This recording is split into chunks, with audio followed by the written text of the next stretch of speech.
اللہ اللہ اللہ اللہ اللہ نافع سیکھنے، اس کے مطابق عمل کرنے، اس کی دعوت عام کرنے اور اس راستے میں آنے والی مصیبتوں کے اوپر اللہ رب العالمین ہمیں اور آپ کو صبر کرنے کی توفیق نصیب فرمائے۔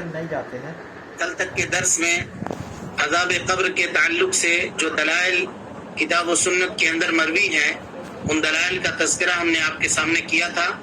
اسی طرح سے شیخ الاسلام ابن تیمیہ رحمۃ اللہ علیہ نے عذاب قبر کو انسانی ذہن سے قریب کرنے کے لیے جو مثال دی ہے، اس مثال کا تذکرہ بھی آپ کے سامنے آیا تھا کہ جس طرح سے سونے والا خواب کے اندر دیکھتا ہے اور خوشی محسوس کرتا ہے، کبھی غم محسوس کرتا ہے، اور اس کے جسم اور اس کے روح کو یہ لذت یا یہ تکلیف حاصل ہوتی ہے اور اس کے بغل میں سونے والا شخص نہیں جانتا ہے۔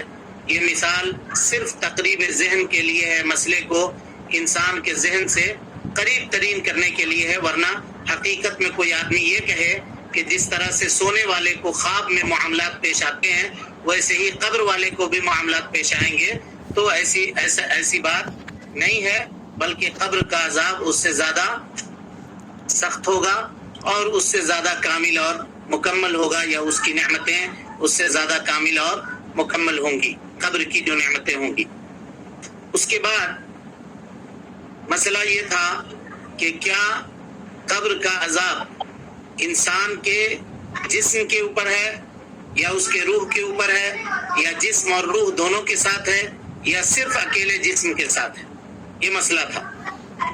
اس مسئلے کے اوپر گفتگو کرنے کے لیے ہم نے آپ کے سامنے یہ کہا تھا کہ کبھی کبھی انسان کے جسم کے اوپر اس کا عذاب ہوتا ہے، کبھی اس کے روح کے اوپر، اور کبھی جسم اور روح دونوں کے اوپر۔ پہلی شکل جو ہے یعنی صرف جسم کے اوپر عذاب ہونا، اس سلسلے میں علماء کا اختلاف ہے۔ یہ ہے کہ صرف جسم کے اوپر عذاب نہیں ہوتا، روح کے اوپر اور جسم اور روح دونوں کے اوپر عذاب ہوتا ہے۔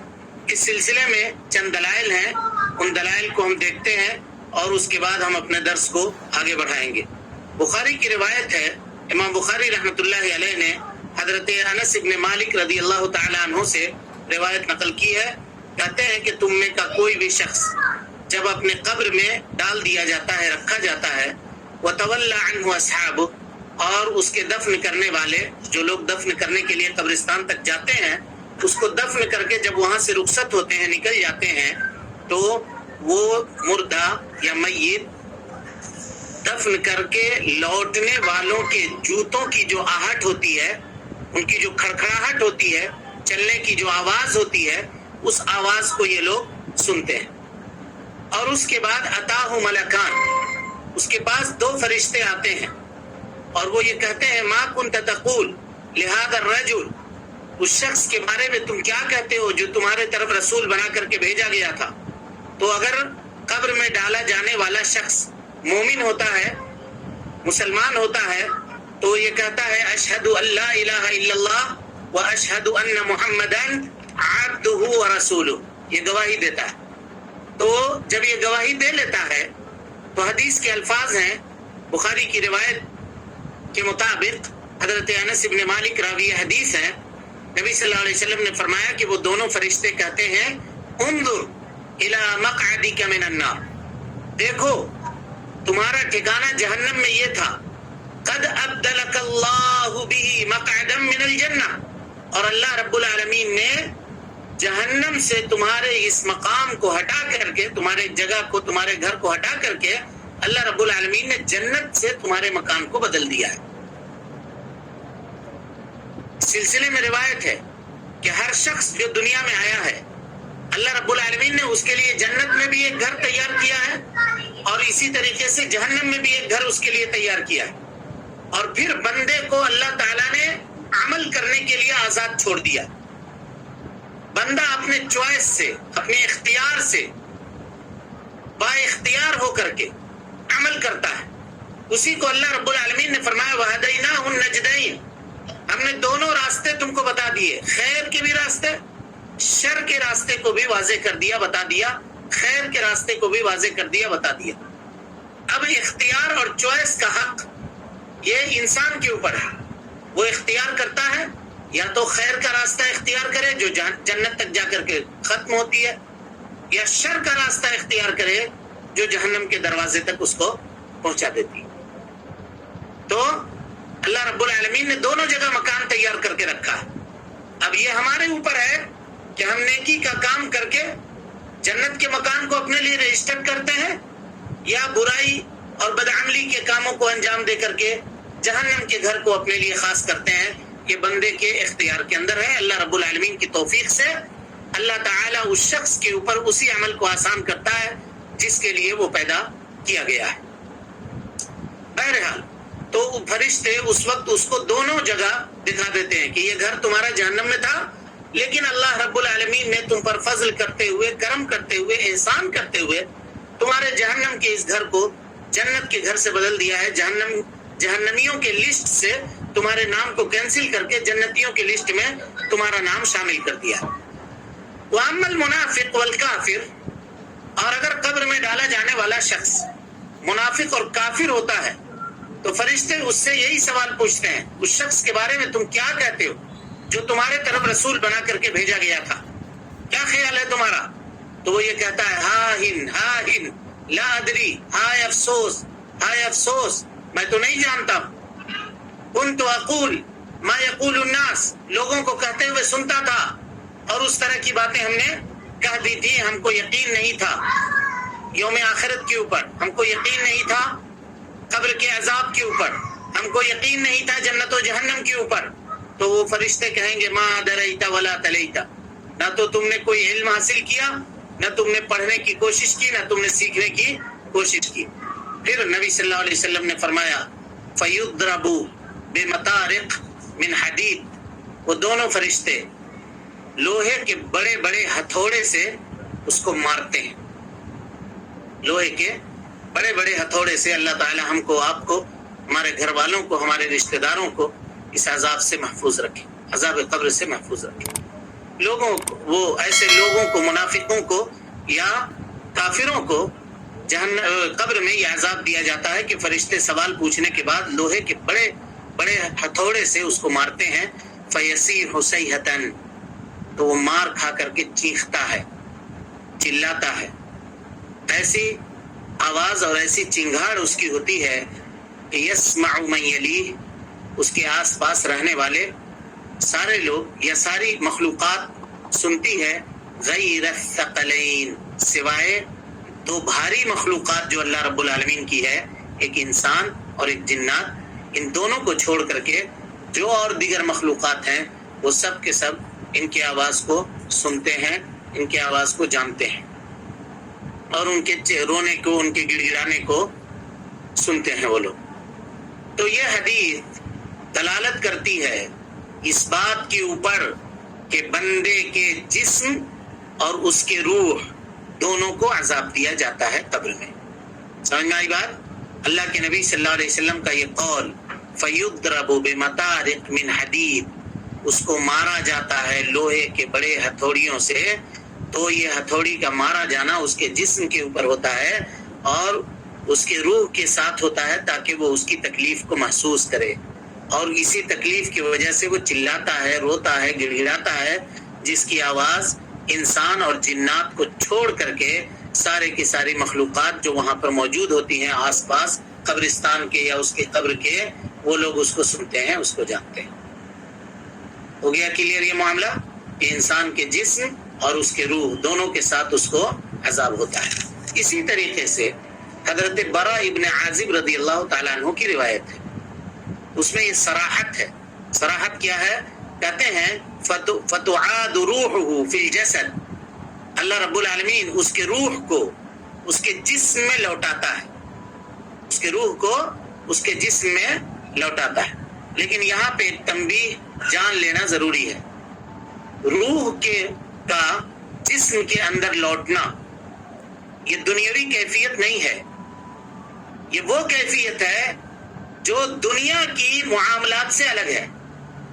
اب کوئی آدمی یہ کہے کہ ولی اور پیر اور بزرگ ہمارے قبر میں زندہ ہیں اور وہ ان کی زندگی کے اوپر یہ حدیث دلیل ہے حضرت براء ابن عازب کی، کہ جس میں اللہ کے نبی صلی اللہ علیہ وسلم نے فرمایا کہ اللہ تعالیٰ اس کے جسم میں اس کی روح کو لوٹاتا ہے، تو یہ حدیث اس کی دلیل نہیں بن سکتی ہے۔ شیخ الاسلام ابن تیمیہ رحمۃ اللہ علیہ کہتے ہیں کہ آگاہ ہو جاؤ، جان لو، تم متنبع ہو جاؤ، اس حدیث کو پڑھنے والے یا اس حدیث کو سننے والے لوگ اس بات سے متنبع ہو جاؤ کہ روح کا قبر میں جسم کے اندر لوٹنا یہ دنیا کے اندر لوٹنے کے قبیل سے نہیں ہے۔ دنیاوی زندگی کی انتہا اس کی ہو گئی ہے، اب دنیاوی زندگی کے اوپر اس کے برزخ کی زندگی کو قیاس نہیں کیا جا سکتا، بلکہ ان ما فی القبر له حکم خاص، قبر کے اندر کے جو معاملات ہیں اس کے لیے خاص حکم ہے، اور جو چیزیں قبر کے لیے ثابت ہیں وہ قبر کے لیے ثابت ہیں، دنیا کے لیے ثابت نہیں ہے۔ سمجھ میں آ رہی بات؟ ہاں سمجھ رہے ہیں اس بات کو؟ الحمدللہ۔ تو اور اس سلسلے میں بہت سارے دلائل موجود ہیں۔ شیخ الاسلام ابن تیمیہ رحمۃ اللہ علیہ کہتے ہیں، تو اب اس سے یہ بات پتہ چلتی ہے کہ اہل سنت والجماعت کا مذہب یہ ہے کہ میت جب مر جاتا ہے تو وہ یا تو اللہ رب العالمین کی نعمتوں میں ہوتا ہے یا اللہ رب العالمین کے عذاب میں ہوتا ہے، اور یہ نعمت اور عذاب یہ بندے کو اس کے جسم اور اس کے روح کے ساتھ حاصل ہوتی ہے۔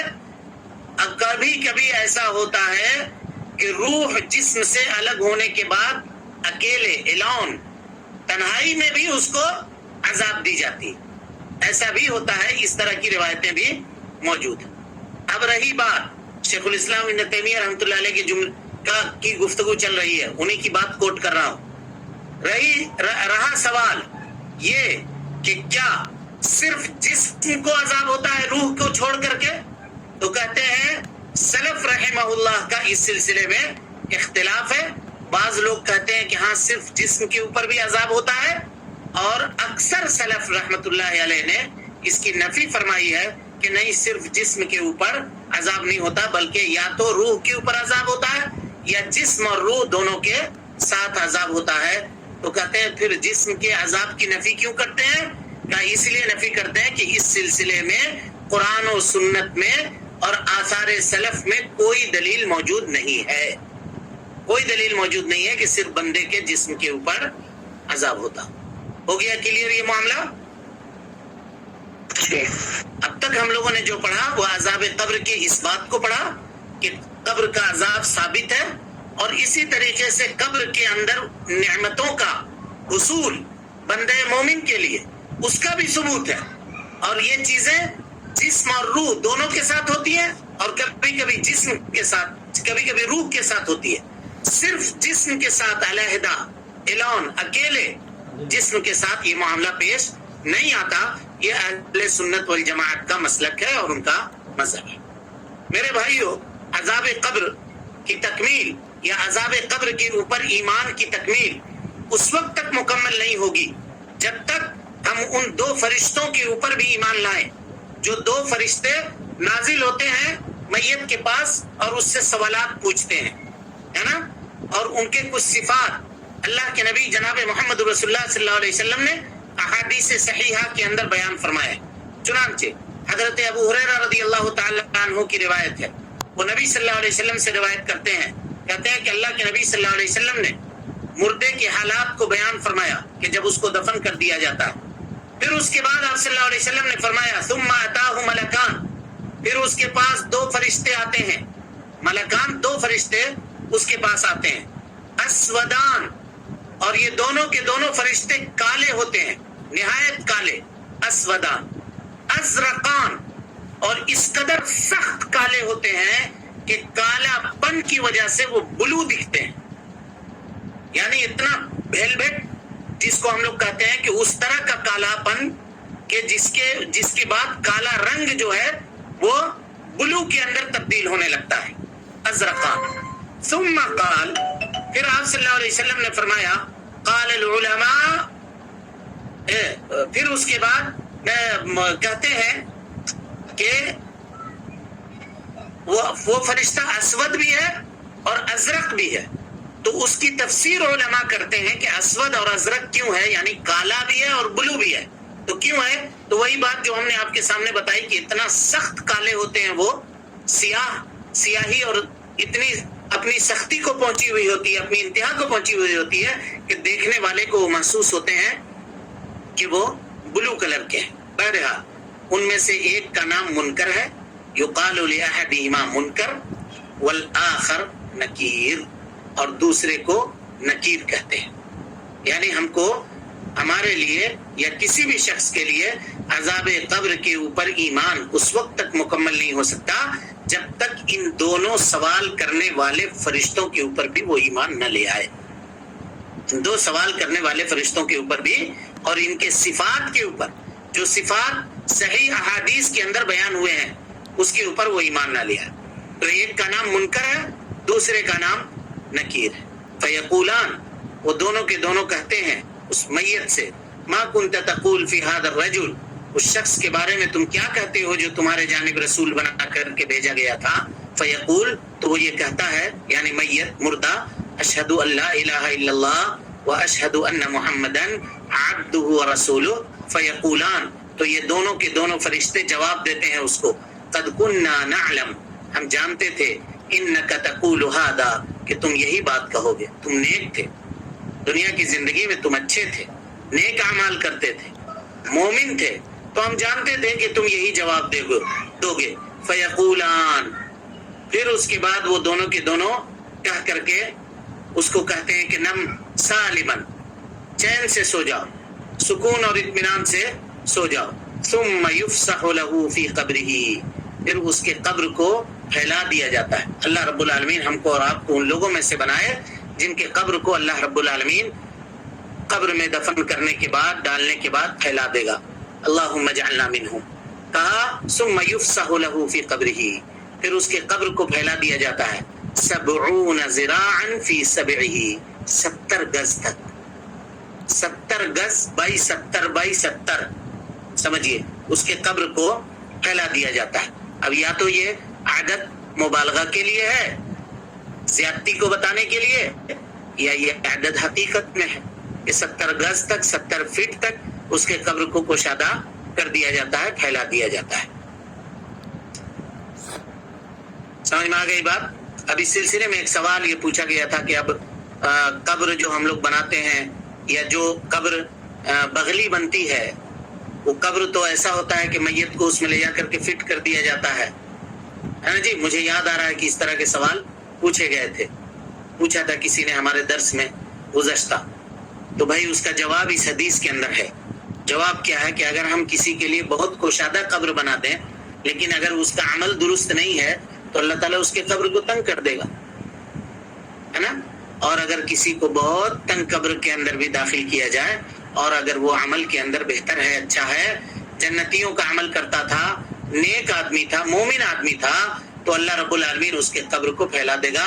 ہم کو قبر لمبی کرنے کی یا چوڑی کرنے کی ضرورت نہیں ہے، قبر کو لمبی اور چوڑی بنانے کی یا اس کو پھیلانے کی ضرورت نہیں ہے. سمجھ میں آ گئی بات؟ جی ہاں. اور اسی طریقے سے بھائی اگر کوئی منافق ہوتا ہے یا کافر ہوتا ہے تو اس سے یہ دونوں فرشتے سوال کرتے ہیں، کیا کہتے ہو اس شخص کے بارے میں جو تمہارے طرف رسول بنا کر کے بھیجا گیا تھا؟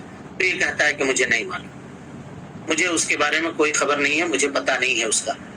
تو یہ لوگ زمین کو کہتے ہیں کہ تم سمٹ جاؤ، چپٹ جاؤ، اس سے مل جاؤ پورے طرح سے. تو زمین پوری طرح سے قبر کی اس کی تنگ کر دی جاتی ہے، یہاں تک کہ اس کی پسلی کی ہڈیاں یہ ایک دوسرے سے داخل ہو جاتی ہیں. اتنا کس کے زمین اس کو دباتی ہے دونوں طرف سے کہ اس آدمی کی دونوں پسلیوں کی ہڈیاں ایک دوسرے میں داخل ہو جاتی ہیں. اللہ رب العالمین ہم کو اور آپ کو عذاب قبر سے محفوظ کرے. اس حدیث کو امام ترمذی رحمۃ اللہ علیہ نے نقل کیا ہے اور کہتے ہیں کہ یہ حدیث حسن غریب درجے کی ہے، اور علامہ البانی رحمۃ اللہ علیہ نے ایک جگہ پر اس حدیث کو حسن کہا ہے اور ایک جگہ پر اس حدیث کو صحیح کہا ہے. یہاں تک یہ گفتگو تھی میرے بھائیوں جو عذاب قبر کے تعلق سے تھی. اب یہ گفتگو مکمل ہوئی. اب اس کے بعد دوسرے نمبر کے دوسرا جو پوائنٹ تھا اس پوائنٹ کی طرف ہم آتے ہیں، البعث یا الایمان بالبعث و مقدماتہ، مرنے کے بعد دوبارہ زندہ ہونا یا دوبارہ اٹھایا جانا اور اس کے کچھ مقدمات، یعنی مرنے کے بعد دوبارہ کب زندہ ہوگا آدمی؟ قیامت میں۔ قیامت سے پہلے کچھ مقدمات ہیں، کچھ نشانیاں ہیں جس کا تذکرہ اللہ کے نبی صلی اللہ علیہ وسلم نے کیا۔ تو ہمارے لیے یہ ضروری ہے کہ ہم ان نشانیوں کا علم حاصل کریں، ان نشانیوں کو سمجھنے کی کوشش کریں کہ وہ کون سی چیزیں ہیں جو قیامت کی نشانیوں میں ہیں اور اللہ کے نبی جناب محمد رسول اللہ صلی اللہ علیہ وسلم نے ان کو بیان فرمایا ہے۔ قیامت کی نشانیوں کو، جس کو اشراط کہتے ہیں، اشراط ساعہ، ساعہ معنی قیامت اور اشراط کے معنی شرط کے معنی نشانی، اور اسی کی جمع اشراط یعنی قیامت کی نشانی۔ اس کو علماء نے من جملہ طور پر 3 قسموں میں تقسیم کیا ہے۔ ہاں جی، کوئی جواب دے سکتا ہے کیا ہے؟ قیامت کی نشانیاں 3 قسم ہیں، اس کی کون کون سی ہیں؟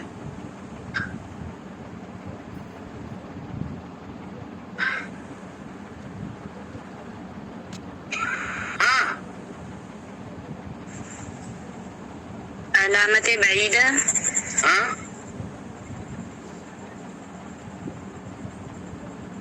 علامات بعیدہ، علامات علامات متوسطہ، علامت قریبہ۔ قریبہ، یہ 3 قسم۔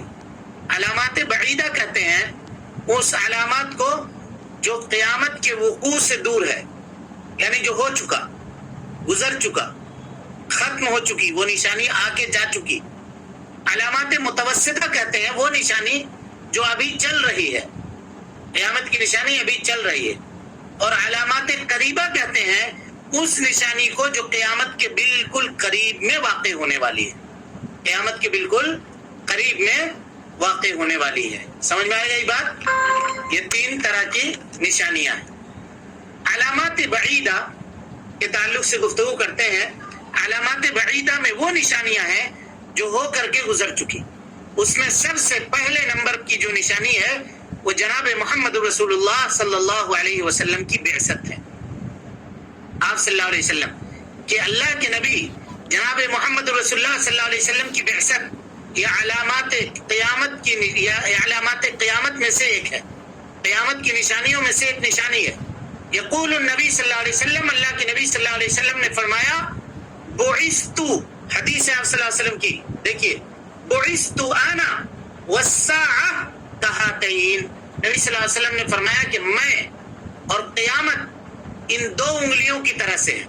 غور کیجیے، جس طرح سے ان 2 انگلیوں کے درمیان کوئی تیسری انگلی نہیں ہے، کہ اسی طریقے سے میرے اور قیامت کے درمیان کوئی دوسرا نبی نہیں آئے گا۔ میں آخری نبی ہوں، میرے بعد اب کوئی نبی آنے والا نہیں ہے، اب میرے بعد قیامت ہی قائم ہوگی۔ سمجھ میں آ گئی بات؟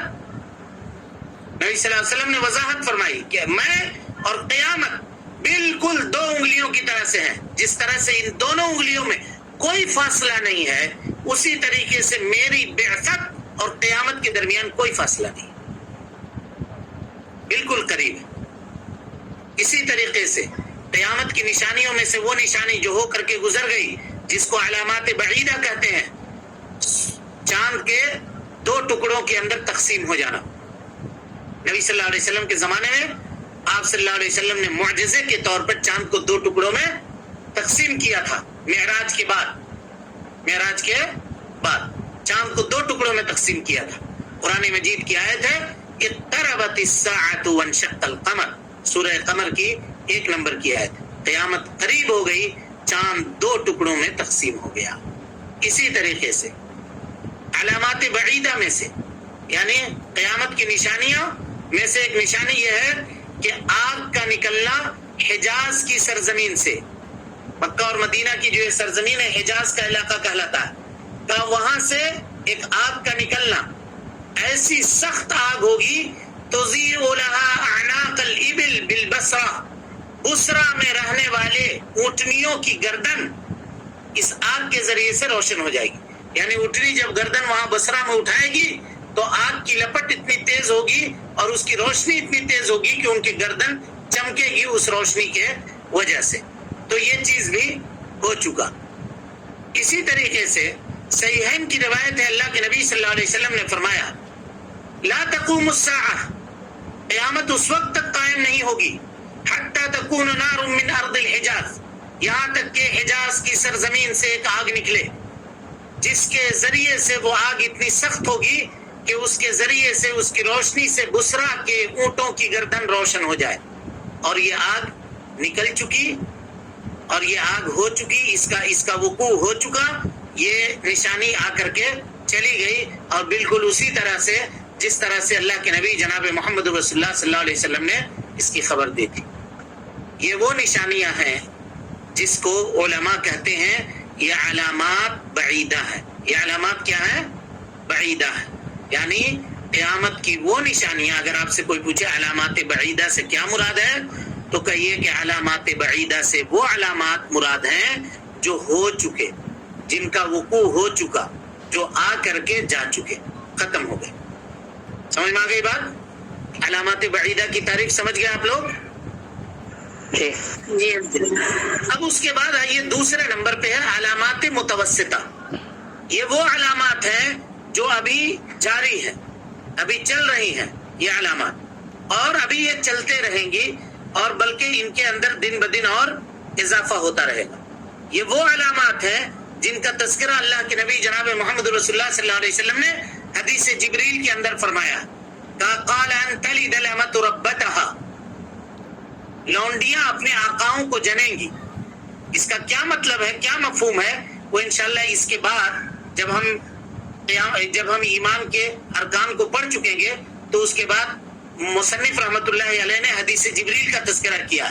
جب ہم حدیث جبریل کو پڑھیں گے اور اس کی تشریح پڑھیں گے تو وہاں پہ اس کے معانی اور مفہوم کو سمجھیں گے کہ ان تلد الامۃ ربتها اس کا کیا معنی ہے.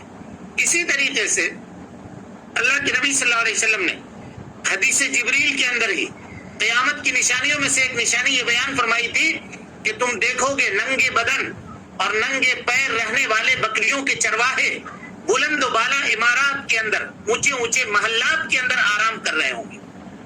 تو یہ چیز بھی آپ دیکھ لیجئے، پہلے دیہاتوں کے اندر یہ چیزیں نہیں ہوا کرتی تھی، یہ بلڈنگ وغیرہ بنانے کا تصور نہیں تھا. لوگ اگر رفاہیت چاہتے تھے تو وہ شہر کی طرف آتے تھے کچھ کر کے. اب وہ معاملہ نہیں ہے. اب دیہات میں بھی جا کر کے آپ دیکھ لیں ایسی ایسی بلڈنگیں ہیں کہ انسان کی عقل حیران رہتی ہے. بہرحال اس طرح کی یہ ساری چیزیں علامات متوسطہ کے اندر ہے. کس کے اندر ہے؟ علامات متوسطہ کے اندر. اور اس کے بعد تیسری قسم ہے قیامت کی نشانیوں میں سے جو علامات قریبہ ہے. علامات قریبہ ہے یعنی قیامت کے وقوع سے قریب میں، قریب ترین وقت میں یہ علامات ظاہر ہوں گی. اور وہ علامات کیا ہیں، کس طرح سے وہ ظاہر ہوں گی، انشاءاللہ العزیز اس کا تذکرہ اب چونکہ 1 منٹ باقی ہے تو یہاں سے ہم علامات بعیدہ کی یا علامات قریبہ کی تشریح انشاءاللہ کل کے درس میں آپ کے سامنے کریں گے. اللہ رب العالمین سے دعا ہے کہ اللہ تعالی ہمیں اور آپ کو حسن عمل کی توفیق دے، ہماری اصلاح فرمائے، جب تک زندہ رکھے، دین اسلام پہ زندہ رکھے، اور جب اٹھائے ایمان پہ اٹھائے. آمین وآخر دعوانا ان الحمدللہ رب العالمین.